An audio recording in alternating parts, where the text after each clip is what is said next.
Welcome back to the Catholic Influencers Podcast. Full interview for this week. We're not just about faith, we're about faith with a little sprinkle of fun. I know that was cringy, let's just keep it moving. This is Season 12, Episode 9, and I'm Augie Angrisano. I'm here to guide you through today's interview. We're gonna do a little bit of a mix of talking about Taylor Swift, but a whole lot of Jesus as well. So our guest today is the amazing Bernadette Toohey, who's committed her life to Jesus through the missionaries of God's love. She has a huge heart for the youth in Australia. And did I already mention that she's a Swiftie? We're diving into Mark 10, 2-12 today. So if you want more, make sure you go check out that full episode with Alyssa, Justine, and Father Rob. Let's get started and welcome this amazing holy Swiftie, Bernadette Toohey. Hello, it's great to be here. This is my first time on the podcast. I'm so excited. Oh, we're so happy to have you here. And I've known you for almost 10 years now. And so I'm just excited to get the update on your life. Thank you. That's awesome. It's great to be here with you too. So first question off the bat I'd like to ask is, who is Bernadette Toohey? Yeah, great question. Well, currently I'm a missionary of God's Love Sister. I joined in 2012, so it's my 12th year in the MGLs. I live in Sydney, and we are blessed to live on at a retreat centre at the moment. It's in a suburb called Varroville. So yeah, surrounded by lots of cows and greenery at the moment, but it hasn't always, obviously that's not where I've always lived. But yeah, I'm excited to be here today to talk a little bit more about that. All right, so what was childhood like for you? And I'd also love to know when God came into the picture. Yeah, that's an awesome question. So I, like a lot of people, yes, like some people, I grew up in a Catholic family, and I'm the youngest of 6 kids. We've got four brothers, and then my sister and myself. And I was actually born in Melbourne and grew up first few years of my life in Melbourne. And we were really like what I'd call a typical Catholic family. One of my brothers discerned priesthood. When I was little, he went off to the seminary. We had priests and seminarians and religious people over for dinner, and we prayed grace, and we went off to our local parish. And all of my older brothers and sisters were part of a local youth group as well. So it was an Antioch group. By this stage, I was living in Adelaide. And yeah, so 16 is how old you needed to be in the Antioch group. And I'd been watching for a very long time, these cool young people that loved God and, were just really awesome. So I was really excited to join that Antioch group when I was about 16. And I think that was where I first took on, my faith as my own, in a more serious way. And it deepened, I guess, like there was sort of a couple of stages, I suppose, most people's stories. But the real deepening of my faith happened through a World Youth Day when I was 21 as well. So I found out about World Youth Day through Antioch. Yeah. But World Youth Day was a real deepening and a real total giving of my life to Jesus through that beautiful event that we know was instituted by the beautiful Pope John Paul II. So I'm very lucky to be a World Youth Day convert, I suppose you could say convert. I don't know if that's a way of expressing it, but yeah, that's when I really deepened, and a lot of people around me really deepened in their faith and started taking my faith really seriously. Yeah. Oh, wow. I love how you said that you had a typical Catholic upbringing, having the priest and you becoming a sister and all this. It just feels like that choice to be holy at such a young age doesn't feel typical. And that's how I feel, at least, and I'm just amazed. Like, I don't know. I'm just trying to figure out for myself, why do some families, they just embrace the faith that their parents passed down so much, whereas others don't, and they just reject it and they fight it. And I don't know, that's just something I'm kind of trying to wrestle with myself, is like why did I kind of reject that grace and have to go through a long journey to choose it, whereas it sounds like you didn't, Yeah, no, that's a good question. I think I probably had a few years of struggle in the middle of it there, though. I think that our youth group was a place of questioning as well. So I think that was sort of what had to deepen in me, and that was probably the difference between joining that youth group and then really deepening in faith, is that it was probably at that point that a lot of my peers were deciding whether to take that next step of faith. So I would say that was probably my era of struggle was probably between the ages of about 16 and 21, or possibly even 18 and 21. It was only fairly short, like you said. But yeah, and I think at that point I was really questioning the church's teachings, and and I suppose for a while, like that description you've had of like the foot in both camps kind of thing, I think that I was really at a crossroads. But like you said, yeah, it wasn't so dramatic, as other people that were completely away from the faith. I did a lot of that questioning within a youth group, while I was going to events like World Youth Day. And they really helped me to understand the church's teachings about different things, to understand that, giving your life to Jesus, it's got to be the whole of your life. You can't hold anything back from Jesus. And in fact, my story at that World Youth Day, the reason why my faith really deepened in that way was because I wasn't really at a crossroads, but I just had a bit of an interesting time in my life, because I just finished uni, and I was dating someone, and I had this awesome social life from my youth group. I kind of felt like I didn't need any more. I just didn't think life could offer me anything more. And we sat, one of these priests was chatting to us on our pilgrimage, and we sat him down for ages because we actually had a lot of questions. We kept him up pretty much all night, like till 2:30, 3 o'clock in the morning, asking him all these questions that we had about the faith. And his answers were quite challenging, because I hadn't heard that depth of answers, and I actually didn't agree with everything that he was talking about.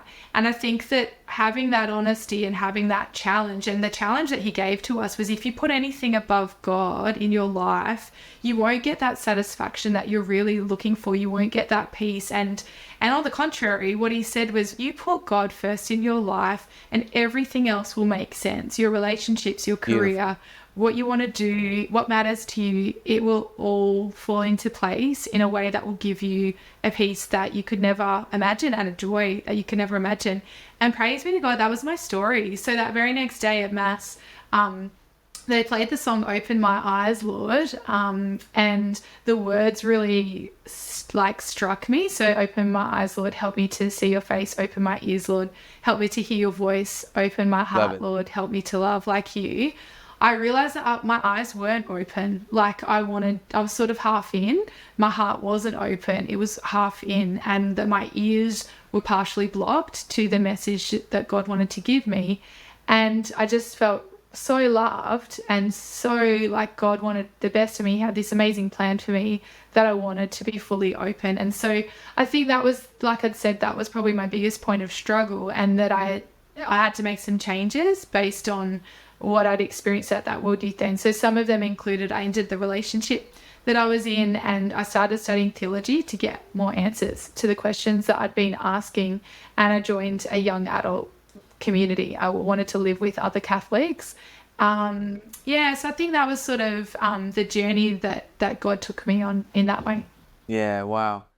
I definitely can relate to just how crazy life can get when you don't put God at the top. And I feel like I would do this thing where, I would catch this fire inside, and I would recommit to I'm going to walk the faith.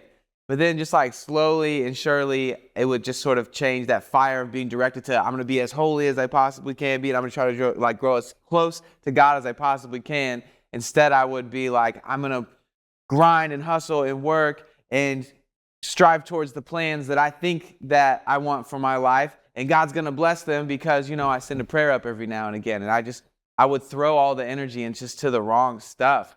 And it would just lead to chaos. And, even if it was good intentioned at first, I just find that there was just no way to really have like that peace that comes with putting God at the top of your priority list.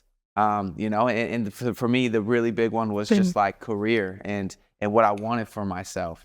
That's where I would just put a lot of that energy, Yeah, that's exactly it. And I think it looks different for different people, but it's that surrendering. We're often holding things. For me, it was probably my own way, so a bit of stubbornness and popularity. Like it's unpopular to have the church's belief sometimes. Yeah.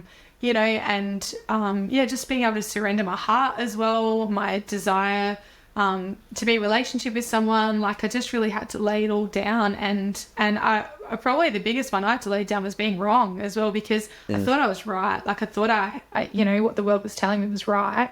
But then when I heard, what God had on offer, I thought, well, I actually think I've been wrong. That was probably the hardest thing for me to lay down in a way. So yeah, but it's good, to have done that. And I think that's a very human struggle. I think a lot of people, that's the life of faith in a way, is that coming back to God and surrendering and noticing if something else has come between you and God, noticing if there's an idol or a habit or something that means that God's, not first place in your life anymore. All right. It's time to dive into the gospel for this week. You got handed a doozy of one. There's a lot of stuff in there. Yeah, I would have loved to have seen the discernment process around which guests you were picking, which gospel.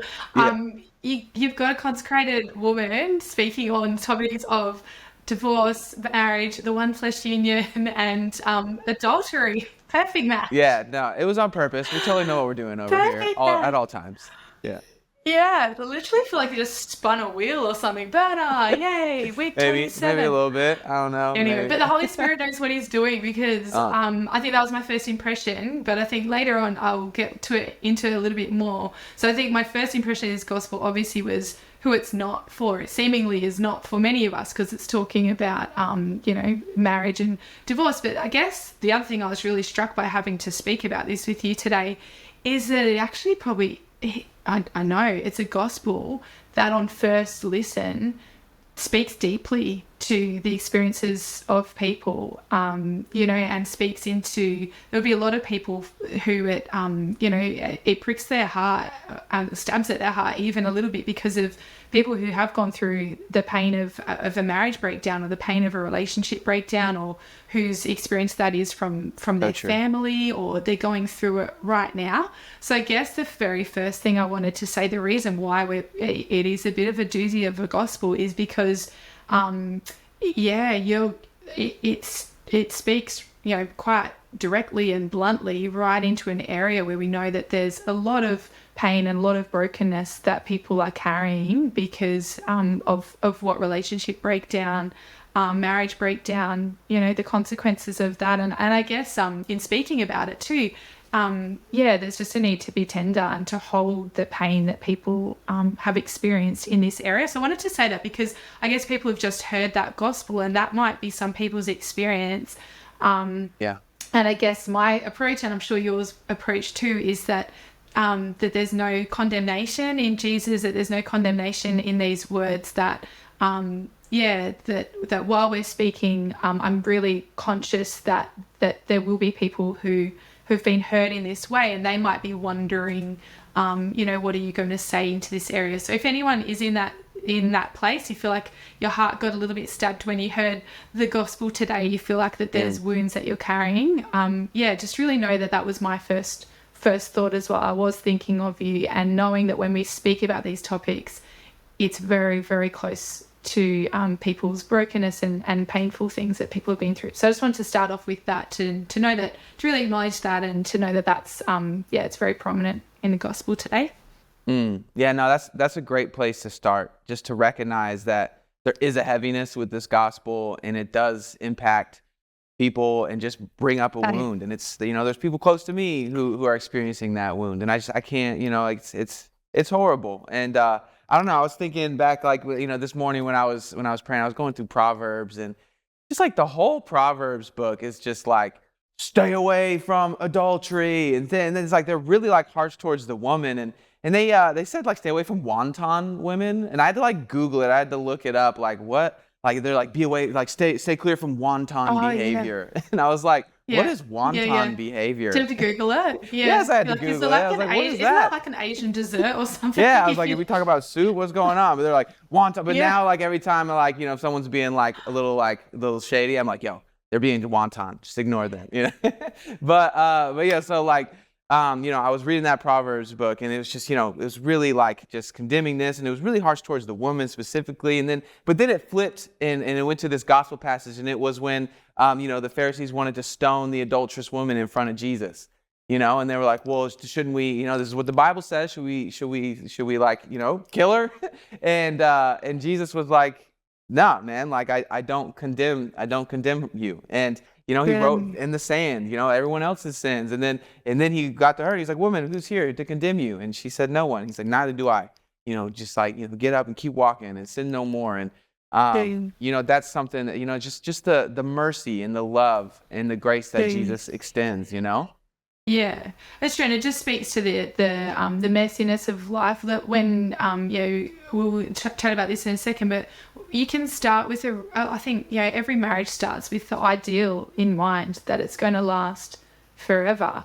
Yeah. Life is really difficult and long, and things happen, and circumstances don't always play out the way that we would like them to, and that there's life is really messy, and I think that God's not scared of that. In some ways, that he wants to hold us and heal us in the middle of that. And I think that was sort of something I was just really conscious of coming into to speaking about this gospel is for sure just that we can have these ideals of what life's going to look like. No one goes into a relationship planning for this to happen. Exactly, yeah, and things that you could never plan for or imagine. So there's sort of an imperfection to life and messiness of life that I think is sort of in the background of this gospel. Yeah, no, good that we addressed that. But what else? What else came to mind? Yeah, I think like what I was saying before was kind of, I guess my next question was, well, why do we have to speak about this? Like, why is this front and center in the gospel? And I think what I came to was, I was trying to find something. What's the life-giving part of this gospel? And I was thinking, well, really, it's the affirmation of marriage as well, and it's kind of two sides of the same coin. Where people know the seriousness of divorce, and where they know that that's something that's been, for some people, they feel like that's been a necessary outcome, or it's been their experience. I guess what the other side of it is that we can talk about today is that ideal of the enduring nature of the sacrament of marriage. And I think the image I often have, like, say if someone came up to me and said to me, oh, you Catholics, like, you need to, like, be more loving to people who've been divorced. Like, I think we need to be loving to everybody. But if someone was coming and saying you need to change that, part of church teaching, I guess I'd say, though, but if a couple is going to get married, and they're not going to be thinking about, well, what if this ends? Like, you want to be thinking about, well, this is forever. And couples that I know have gotten married, that's what's on their mind, that they are excited and hopeful. And there's just something incredible about the enduring nature of marriage, that it is for life. And it's discussed in the gospel today as that two become one flesh, the one flesh union, that can't be broken, that you kind of can't be flippant about when you're flippant about the seriousness of divorce. You then, by nature, you've then been really flippant about the seriousness and the enduring nature of marriage. So I think, that's a really positive way of speaking into this gospel as well, is to celebrate that ideal and to draw more people into that ideal. I think a lot of people have probably given up hope that is possible. And maybe, I was listening to a podcast the other day, and I heard the woman on the podcast say, like, oh, maybe, if I ever leave my husband, like, in the secular world, people have that as an option. And I think that it's good for us as Catholics to not really think about that option, but to really strive and to seek, the sacrament is for life. I think that's definitely the ideal that I think we can be proud to have in the Catholic Church, and at the same time we can be loving and know that God's mercy is there for when that's not, when that ideal is not able to be lived out as well. So I was thinking a little bit about that. The other thing I was thinking about too, I've had some really beautiful stories. I think we're specifically talking about divorce here, which I guess most people would know is different from separation. So I was thinking about a couple of couples. There's a secular couple I've heard of, and one of a couple in my family where there was a separation, a really quite long separation that took place, and then the parties reunited. Right. And I think that it's worth talking about those stories in the context of this gospel as well, because I think, if you just listen to secular society that's sort of saying, well, marriage doesn't have to be forever, blah, blah, blah. Monogamy is old school. That's what the world says. Exactly. Or don't worry about getting married at all. It's too hard. Don't bother. Like, I would say that that there's been some really beautiful circumstances where life has been imperfect. In the case, one of the cases I was thinking about, that there was trauma and mental illness had kind of come into the equation. People would often, in this circumstance, to use the example of domestic violence. Well, does that mean that someone needs to stay with their spouse if there's domestic violence in the equation? And the church would say, well, definitely not. Like, if you're in danger, then a separation is what's needed there, and then further discernment on what would happen. But yeah, there's some beautiful stories I've heard where that's been the case, but 10 or 15 years down the track, there's been able to be a reconciliation. And I think that is a beautiful thing. I've heard it in secular stories as well. The couple I was thinking of is actually Taylor Swift's parents had a massive separation for like quite a few years. Oh, really? And then they reunited. And so we often would see them now and think, oh, a happy family. But I forget how long it is, but they had a very long time where they were separated and then were able to be reunited. So I think, like, when we're talking about that marriage is forever, it's good to think that, a lot can change.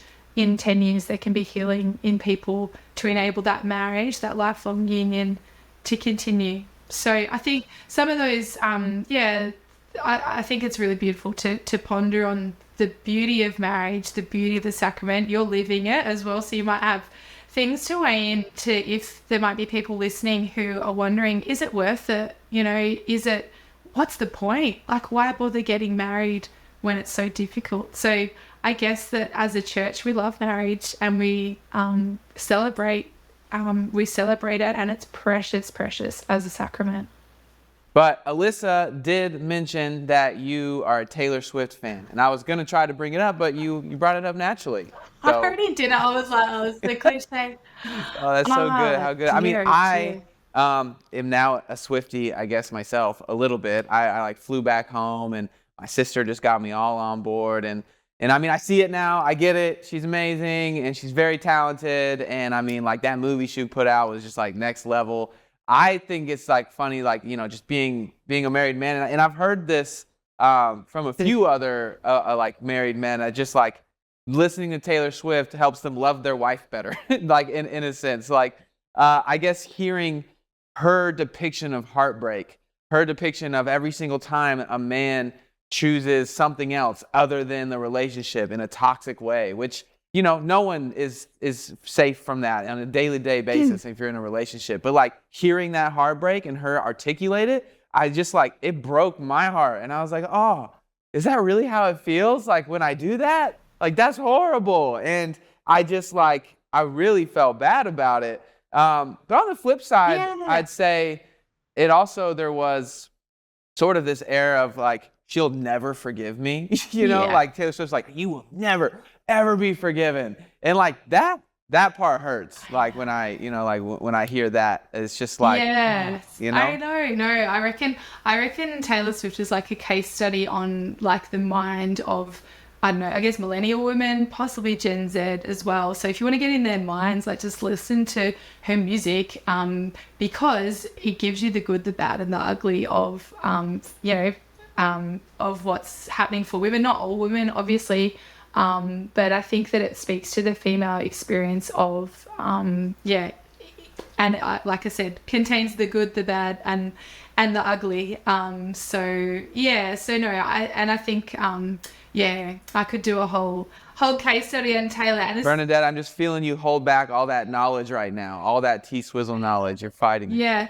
Yeah, exactly. And it's not all good, I think, is worth saying. She's not all good, but I think that, it speaks to that female experience. And interestingly enough, the biggest issue I have with Taylor, there's quite a little bit of a list of things I have an issue with We're say, but one of them is the lack of kind of forgiveness, lack of, you won't learn that from Taylor Swift. Yeah, no.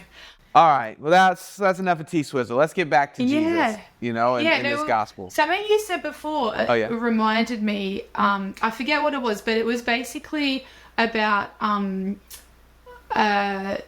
what Jesus is discussing in this story. I think it might have been when you were talking about maybe needing to separate or whatever.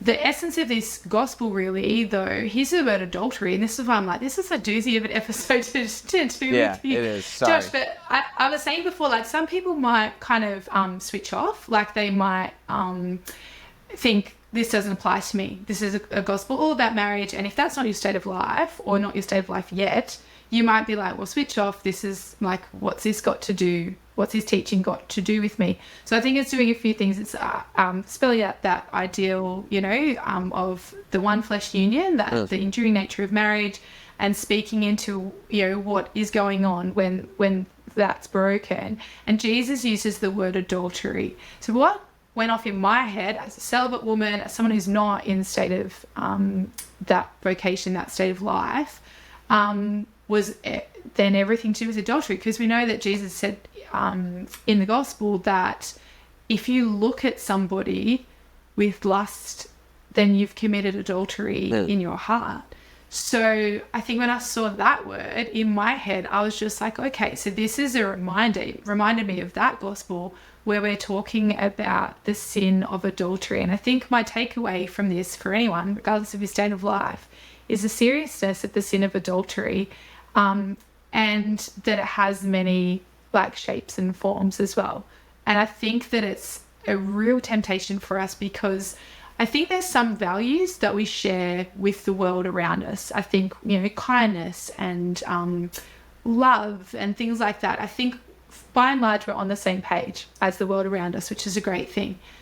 But I think with this particular topic, I think, in secular society, I think there is by and large a celebration of, of all things that are good. And most people do strive to have really good relationships. But I think that the world's understanding, as we know, of sexuality, of committed relationships, and of this whole area, I think is really divergent from our Catholic teachings. So I think it's worth, that there is a constant need for us to be, I don't want to say vigilant, because that sounds really like strict and kind of, like, I don't know, but just like we need to be really aware, like, that this is an area where the world isn't really going to help us, that the world is going to draw us away from the ideals we have from our Catholic faith. No, the world doesn't help. And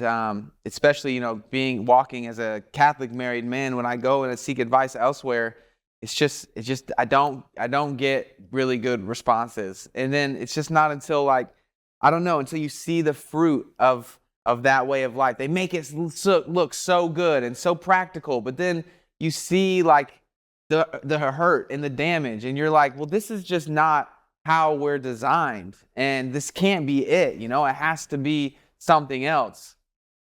Yeah, it's true. Yeah.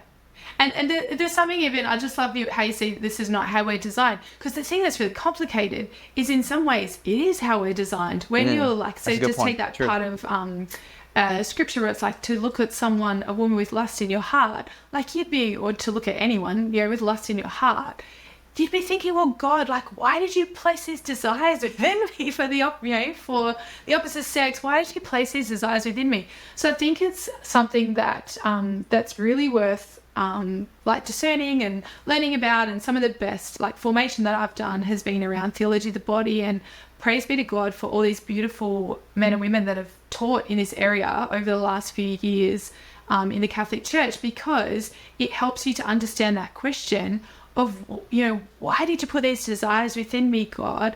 And it's like, it's to orient me to this one flesh union. It's because that, to lead me into the sacrament of marriage. It's you've placed that in me as a gift, or even as a celibate, woman. You've placed that who I am. You've made me who I am. And that there are beautiful ways to express the gift of my sexuality. There are beautiful ways, to offer that to God. And also there's sacrifice involved in it as well. Like, that you have to say no, you can't always, go along with what your, the natural inclination as a human being that you have within you.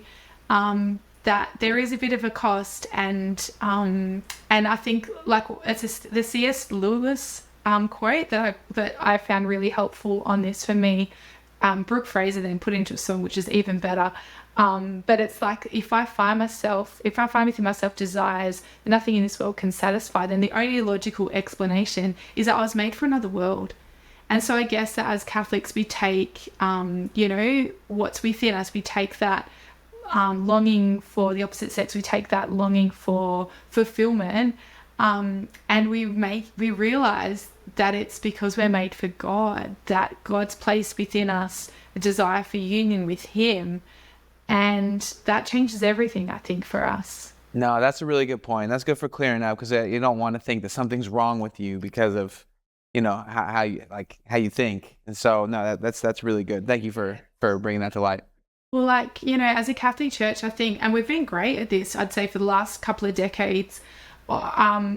We've been great at also speaking into, I think previous generations have probably thought, I'm sinful because I've got these inclinations within me. And we're kind of saying, you're human, and we don't want those inclinations to lead you into sin. We want those inclinations to lead you towards knowing that you have to rely on God.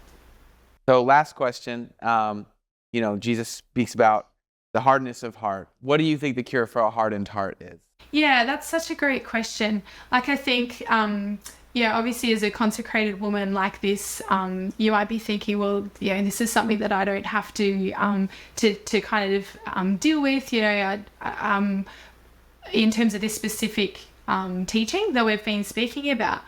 But I think if you go back to that story I told you before, where I was saying I wanted to do things my own way, I think that's really the root, that's pride, isn't it? And we say that's a capital sin. It's the root of a lot of other sins. A lot of other sins flow from that sin of pride. So I think Jesus is really speaking into our stubbornness, our thinking that we've got it right, and that reluctance we have when we realize I might not have this right, how hard it is for us as humans to admit that and to come back to God in humility. But I think that's the mark of a great Christian.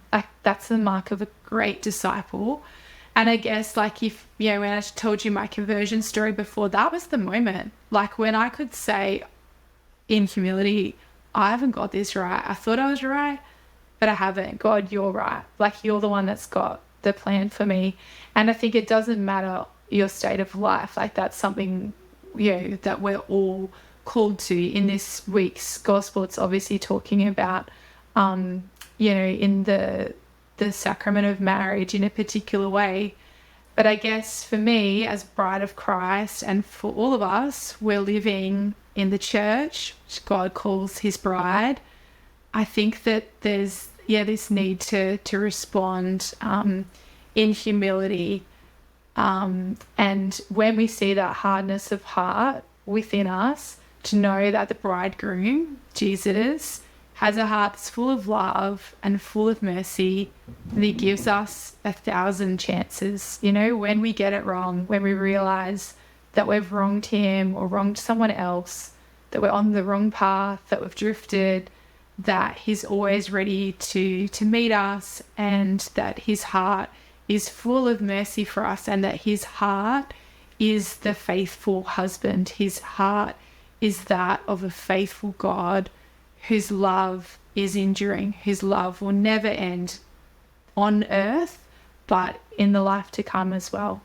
Bernadette, so good to see you. God bless you. Thank you so much for jumping onto the podcast this week. Yeah, no worries. It's been so great to chat, and thanks for all the work that you're doing. Catholic Influences is blessing so many people, so it's been a real pleasure to chat to you today. I'm really grateful. Thanks for hanging out with us. If you enjoyed this episode, don't forget to hit the like button, subscribe, and maybe even drop a Taylor Swift lyric in the comment down below, just for fun. Why not? For a deep dive into the gospel, listen to the full episode of the Catholic Influencers podcast, available on all platforms. And of course, all of our social links are just a click away at CatholicInfluencersPodcast.com. Catch you next week.